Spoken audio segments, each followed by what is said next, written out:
Imagine. Imagine that you are work all the summer for buying your laptop, your smartphone or your iPad. Now, imagine that somebody decides to deprive you one of these things that you have worked for a long time. Imagine that your mother, your best friend or your boyfriend give you a gift. This object already has a sentimental value. So keep in mind that when you decide to steal something to somebody, you are depriving that person not only an object, but also the struggle, the labor and the value placed on this object. So before to commit a stealing crime, think.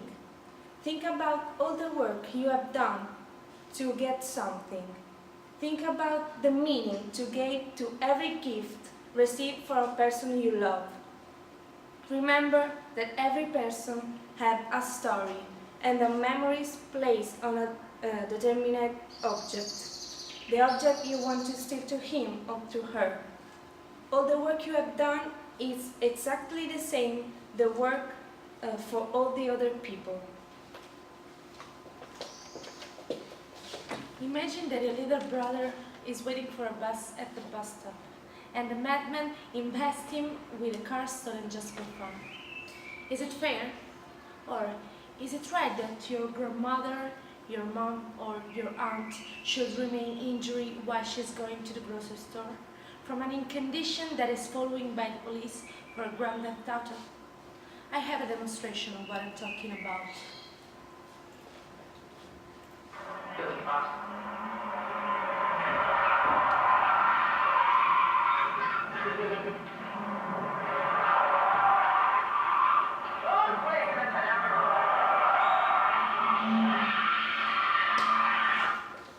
When you have fun, be certain not to harm people around you.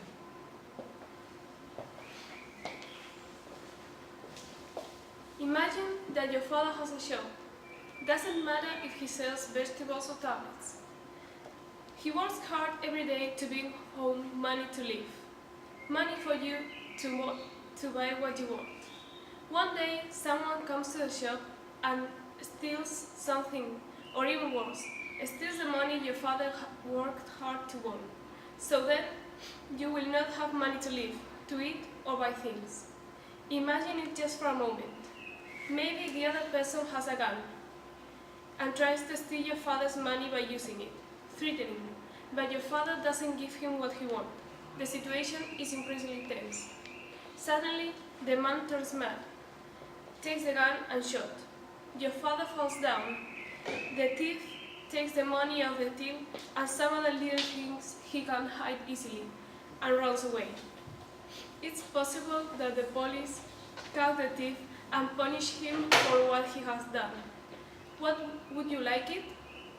Think about it, because you can never know what consequences can generate acts like this.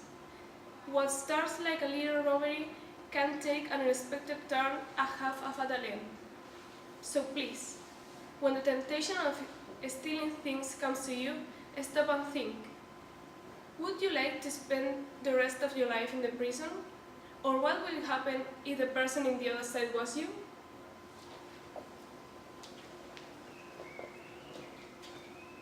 Imagine that you need to walk for 10 minutes every day to get to your school. And imagine that somebody comes to you and tells you something really bad. You're a loser. Look how fat you are. You are not like us. Look at your glasses. You're so weird. Imagine that every day those 10 minutes become a hell. And every single day you wake up and you know that somebody's coming to you to insult you, to bother you, to annoy you. And maybe time passes and they will become more and more arrogant, more and more violent. They will become to hit you. And they will hit you until you will give them all your money. Is it fair? Do you think it could be fair? I'm sure you don't. I'm sure that you wonder why do these people do that? Because they think it's cool, it's strong, it's smart, doing something like this. But it is not true. Believe me, it is not true. Being strong means respect other people. Being smart means knowing that other people has the same right as you to walk to school without having this kind of problem. Please, think about it. As Malcolm X once said, to have once been a criminal is not a disgrace. To remain a criminal is a disgrace.